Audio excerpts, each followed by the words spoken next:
need to go outside. Louder! Talkers outside. All right, welcome to all of you. All of you have made a difference one way or another, and I want to introduce you to each other because you're so important to us.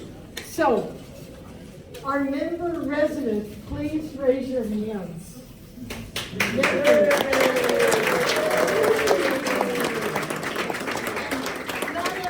Not everybody's here yet. Our investors, we have the people that help us get the loan. Investors, there's one.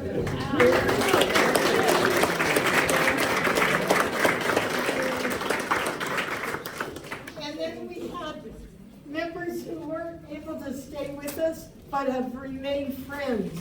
Any past members?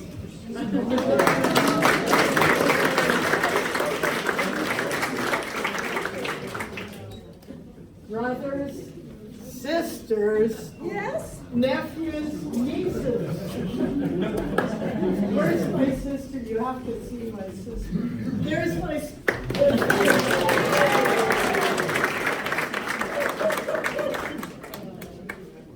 and all the professional team who are here today will hear more about you, but you've done some work on the project.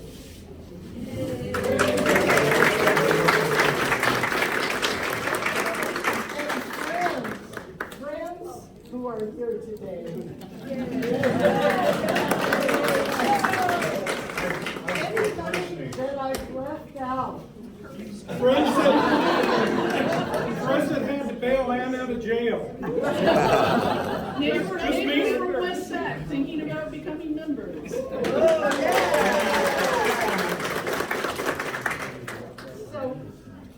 Here, I've been here now 4 nights, so this is becoming my clique. I want to just tell you where I've been the last 6 years, which has been an exquisite community, which I found hard to leave.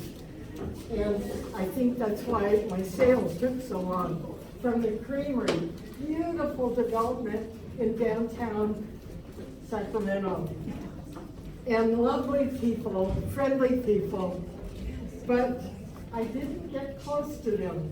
And I just have to say, and I might get tearful, in the last 3 days, being with my community here, I've had more interactions than I've had in the 6 years I've been at the Creamery.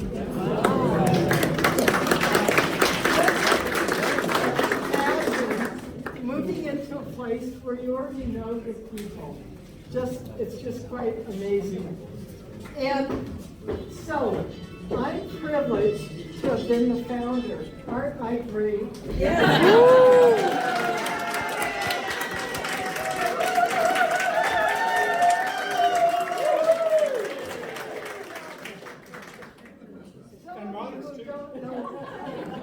Cohousing jargon. The technical term for me is burning soul. It's what? Say it again. Burning soul.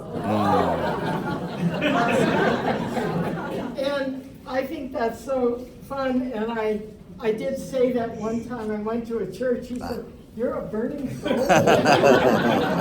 Anyway, but that was a privileged position, and it never would have happened just for me.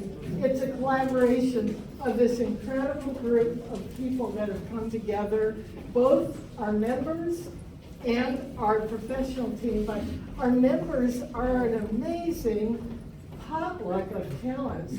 You know, it's like when we need a talent, somebody comes forward and is that talent. You know, people that are good cooks, people that know accounting, people that are legal people like Elise here, who she's going to give us just what we need to do to transfer our homes. Anyway, all kinds of talent. But I don't want to take long today. I want to just maybe say a couple other things. David Tilley was, I have there's David Kelly. He was one of the first people that I brought this idea, and he was encouraging. I have to say, the city has been really encouraging. We felt wanted from the get-go by the city. And I saw Angela. And Andrea was here too. Yeah, they were here. I don't, anyway, she. Way back. Anyway, and Babs, who is a former council person, we've just had wonderful support along the way. And so there's so much else to tell. And if you haven't had a tour, who are the members that'll lead tours? If you haven't had one, pick out a member and take a tour. Or a realtor. So now I'm going to turn it over to Lisa, our member.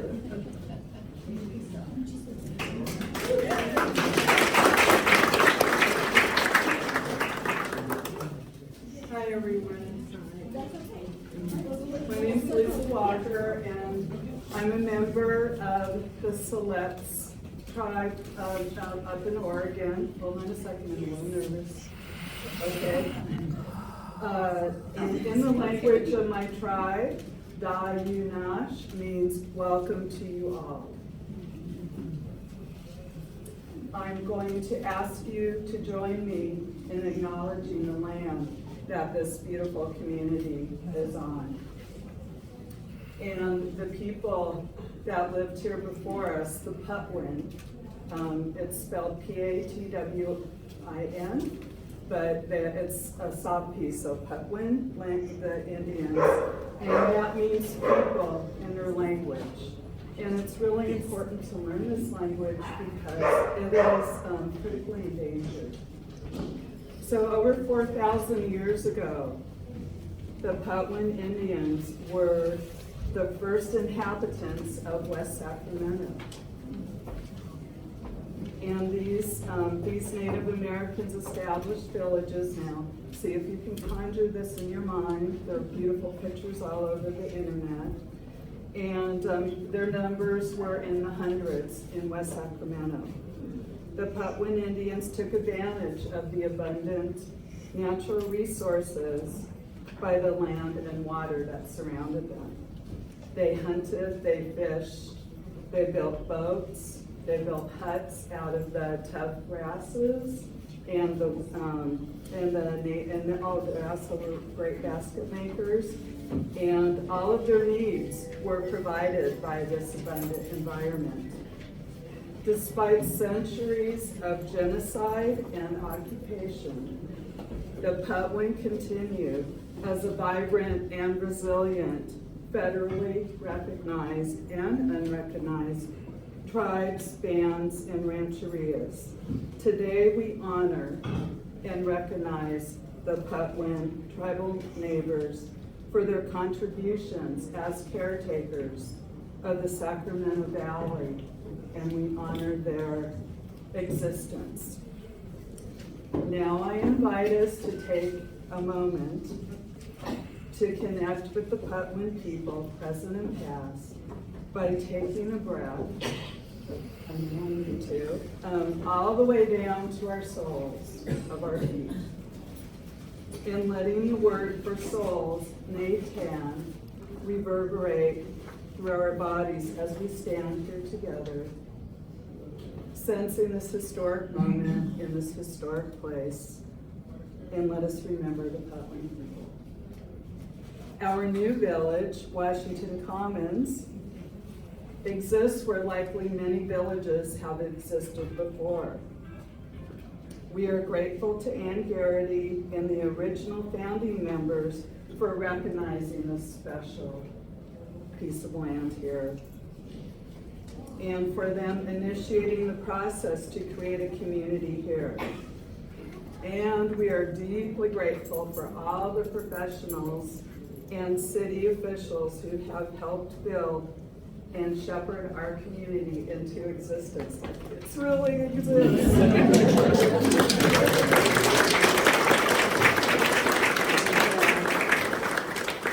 It took a village to build a village. Lastly, we're thrilled, are we thrilled? To begin our new lives in this abundant environment, and we envision taking great care to lovingly steward this land. We intend to live in an ecologically sustainable manner with cooperation and care for our members, our tribal neighbors, and the greater community. Thank you.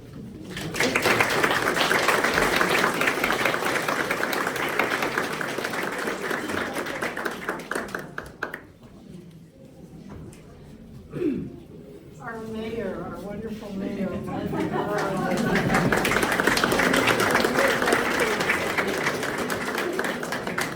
Welcome to West Sacramento. The future home of VAs.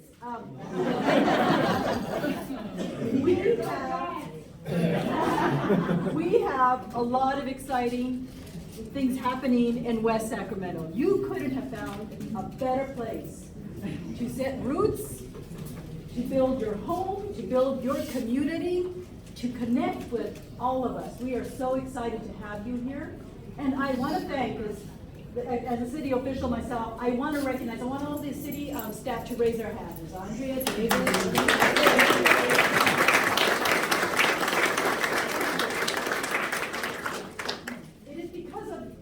That they guided City Council through your expertise of what it means to establish a community, this housing community.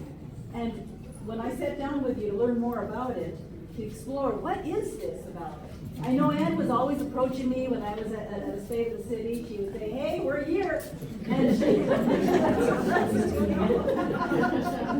And so during COVID, during that period of time, we were looking at how to make it more affordable to build, how to get this area of our community to be more affordable. And so that passes on to those who come in and make an investment. And I am so grateful to Ann for her leadership, for bringing the village together of the investment partners and those who saw in her vision that community that they can build here in West Sacramento. We have so much pride in what you've accomplished here. And we are so grateful that you have this great opportunity for so many to come together as a community and open your doors up to the rest of the community so they can enjoy this beautiful housing that you have provided here in a place that is going to be building more. There's going to be more businesses, more restaurants, and there's going to be more bike paths that we are securing. So bike and pedestrian paths. We're going to be building more artwork. The connectivity up here is going to be growing fast, and we want to make it affordable and comfortable, and just an exciting place for all of you to enjoy our beautiful city. So thank you, Ann, and thank you everybody for making this your home. We welcome you. We look forward to it.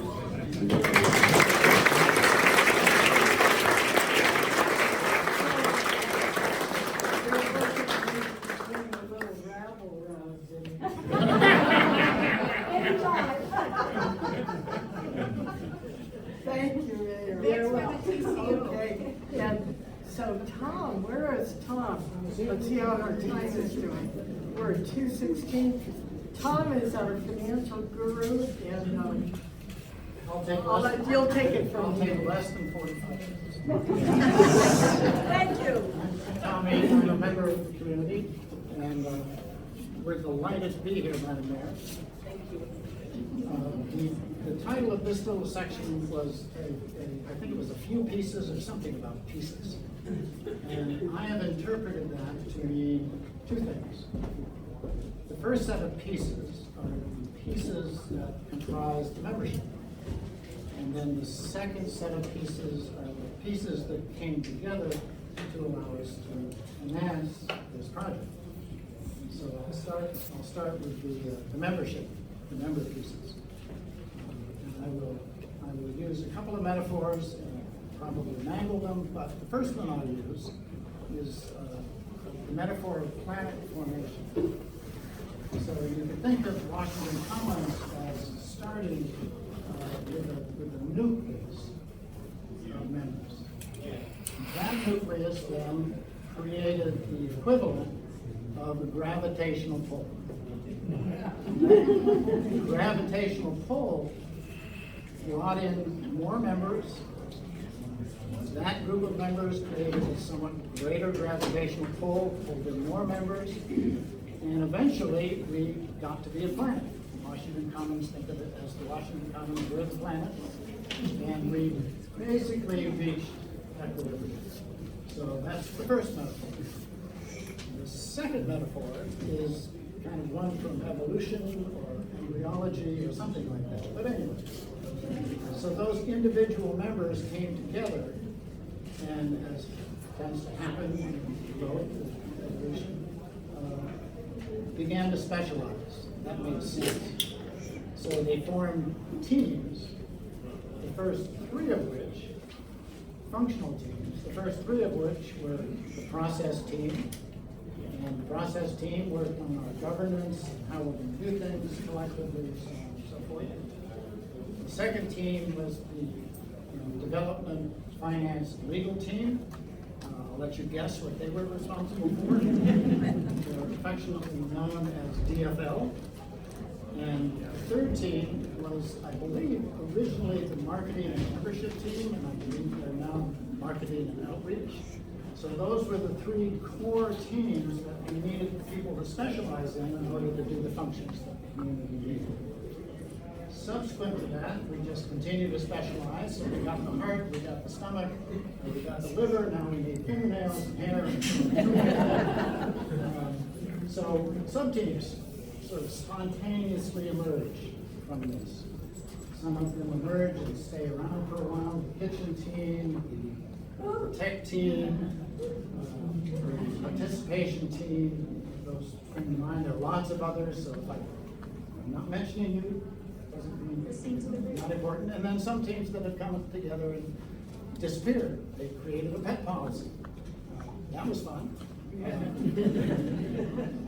So that's the image of the specialization. So that's the membership pieces, if you will, that collectively, organizationally, were responsible for two things. One, doing whatever was necessary to create this building. Secondly, doing whatever was necessary to create this community.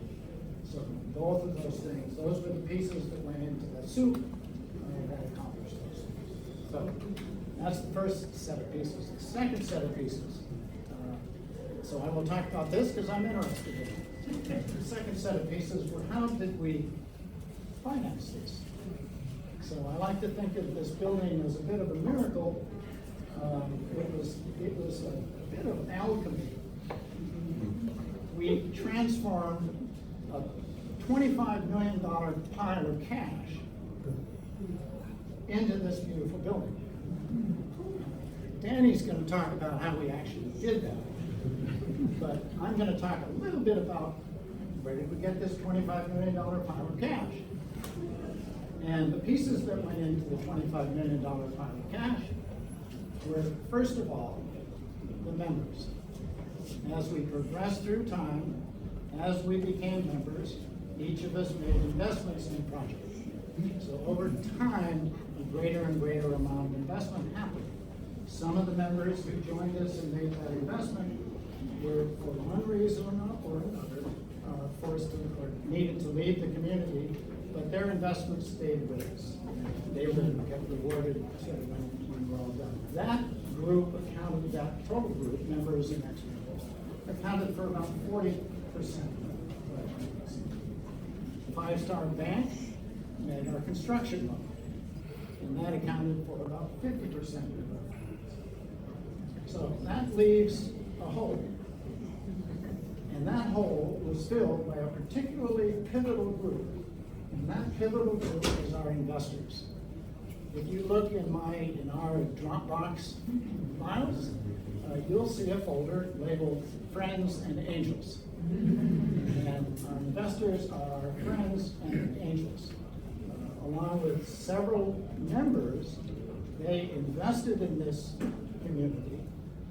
The members know who they are, and more importantly for them, we know who they are. So they were pivotal to bridge the member equity with the willingness of Five Star Bank to make our loan. So combine all of that stuff, that's the $25 million cash. So those are the two pieces. Community, finances, hear about how the conversion happened. That's how I interpreted a few pieces. And before I turn it over to Danny, just a quick word. One of Ann's favorite phrases, I've heard it several times, is that you can get a lot done if you don't care who gets the credit. Ann has definitely led by example. And one of the wonderful gifts that is for all of the rest of us is that it provides the space for all of the members to participate and make their contribution. So I think that's a terrific thing. Thank you.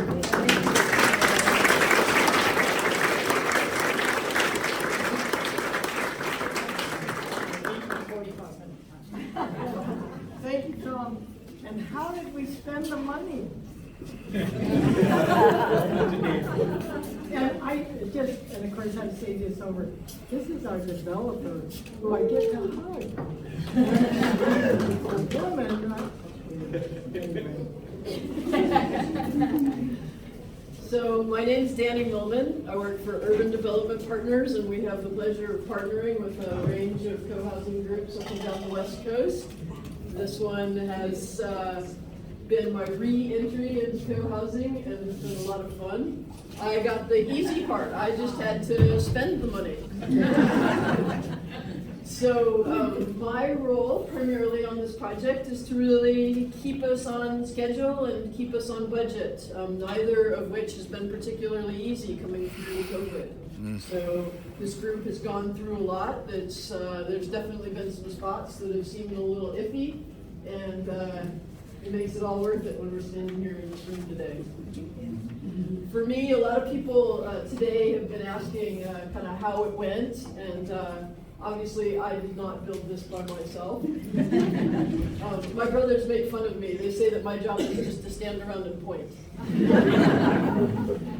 So I definitely got to work with a great group called the Construction Interface Team. They're wearing their classic red.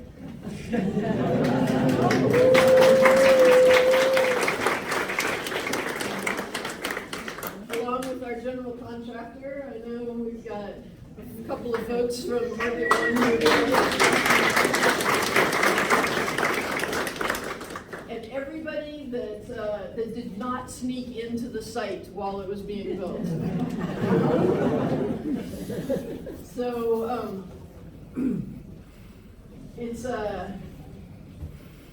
it's funny. Today I got here, and this has been kind of my realm for the last couple of years, right? I guide, recommend, and am very strongly opinionated about when folks can be on the site and what we should probably do, and this is the direction I think we should go. And these guys have been a real pleasure to work with. Showing up this morning, everybody asks, well, what's it like? What's it like to kind of get to the end of the project? And I walk in this morning, and I drive up the way that I've been doing for months, years of my life now, and I pulled up and I thought, I don't have a key.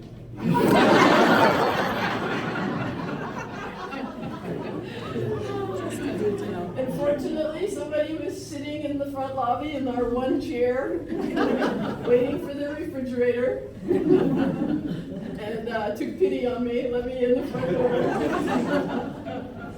And it's amazing to turn it over, to come in and see boxes in the units and folks talking on the terrace and all the, it made me cry. I've built a lot of things over the past, however, 25 years now, and I always say, like, when you turn over a grocery store, the best day of that grocery store's life is that day. Like, it looks beautiful, the landscaping is there, it's all set, it's sparkly, it's brand new, and that's as good as that grocery store is ever gonna look. And when I turn over a co-housing, I know that when I come back in 2 years and 5 years and Common Meals next month, like, it's only going to look better every time I come back, because nothing I've ever built is loved as much as the co-housing project.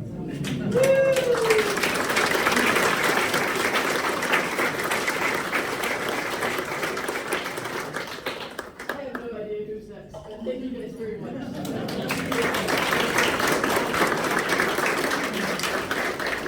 So, from the very beginning of Washington Commons, we had Katie. With our little bit of money that was left over from Renaissance Village Homes, we engaged Katie, 15 minutes, an hour at a time. Okay, go for it, Katie. Yeah, Ann and I have done this journey together a long way. So I am Katie McCammett of Cohousing Solutions. I work as a development consultant working with groups like this all over North America. This is what I do. I live in Nevada City Cohousing. I don't know how the rest of you get along out there. Have you noticed? It's crazy out there. And it is a fabulous thing to come home to your own village, where you get support, where you know people, where you can bitch, where you can vent, and they will still put up with you. Right, Bob? One of the great things about grand openings in co-housing communities is there is a bunch of other co-housers here that I also worked with. In fact, who are the other co-housing groups? Maybe the other one.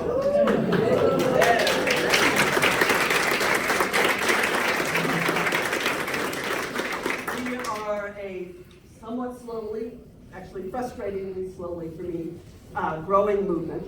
But there are I believe we're going to make you 181 first co-housing community in the country.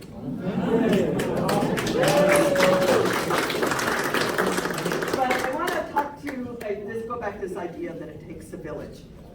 And people have referred to the people moving in here as members and residents, but really, the people moving in here are condo buyers, but they invested in this project a lot earlier. So people started putting in money on a vision before there was any design, before there was a property, before there was an approval, before we raised that $25 million. And that is the truly amazing thing about co-housing, because real estate developers are not leading this charge. UDP, which I work with often and really appreciate, they are the only repeat developer who is now doing multiple co-housing communities in the entire country. And this is a problem. But I think it really speaks to the power of the consumer, right? The people who are moving in here, they looked around at their options and they didn't like what they saw. And when they found this, they said, that is the way I want to live. And they didn't wait for it to be built. They started investing their hard-earned cash to get the project off the ground at the very, very beginning. And that is a huge leap of faith. I mean, a huge leap of faith. To say, oh yeah, we're going to build a 25 million, 35 unit project in West Sac, no problem. Not a single member of the actual resident group is a real estate developer or an architect, right? But they believed in a vision of a more socially and sustainable way of living. And I think I really want to talk just a little bit about the sustainability here. I think we still have this old-fashioned vision of sustainability that is out on 10 acres, growing your own orchard and all that. No, this is the most sustainable way to live. This is, you will see, I can guarantee it, come back in 6 months, and that bike room will be filled with electric bikes. Because it's a set of bikeable location, right? I mean, that you can live without a car here, that you can walk to the farmer's market, that you already have an endless, ever-growing system of trails right here. And that you can live in a really, a small condo here, right here, very well. So I think that is an important part of the concept here, is that people are living a more sustainable lifestyle, but also a more socially sustainable, where you can help each other out, pitch in, like I live in Cohousing up in Nevada City, and I got a new hip last year. Works great, I highly recommend it. But my community just totally came through for me, right? My daughter did not have to fly home to take care of me. I traded them off, who was checking on me in the morning, who was checking on me at night, who was filling the ice machine. But being surrounded, live in a place where you literally know every single person is truly an amazing thing. And so I think that that's what I really honor here, is that the buyers of co-housing, the people who step up early, take that risk, really become real estate developers, not that they ever wanted to do that, but they do, in order to show and to create a different way of living, a different model. And that is what you would have here, is one of the really new urban communities. And I think really shows that we can live as a community. And what I see in my co-housing community and others is that this doesn't become a gated community.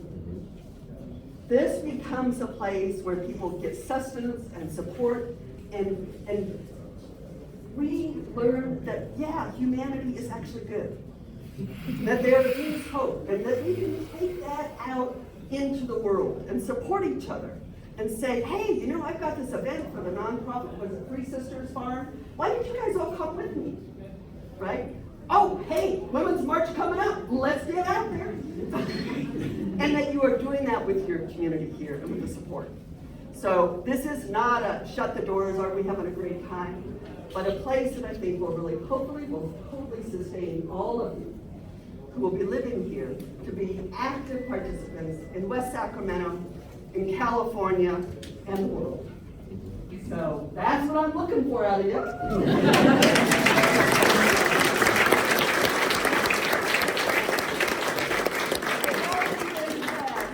But I do need to say it one more time. So I think it's really hard to appreciate. There are a few people in the room who know what this felt like. To be the burning soul, to go years on sheer perseverance. And I'm sure more than a few of your friends thought you were crazy.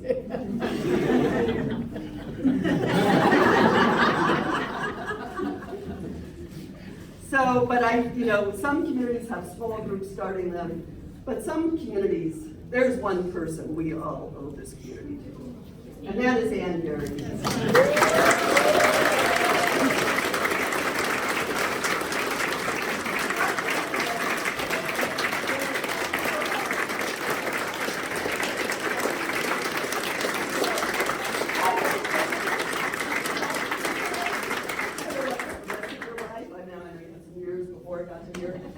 But I think you can say you did something.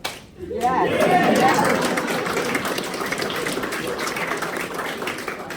Thank you, Katie. It's been a wonderful treat working with you all these years. Oh my gosh.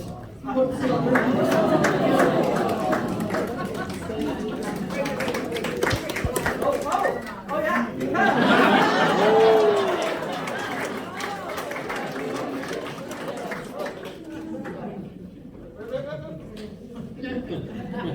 Saw that there. Look at the swing here that we're from. Yeah. Yes. So good.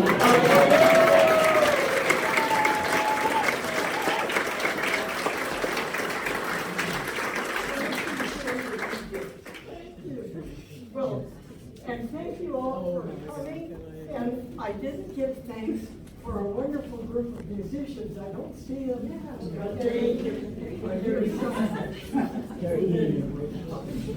Alex, McClintock, or Ted.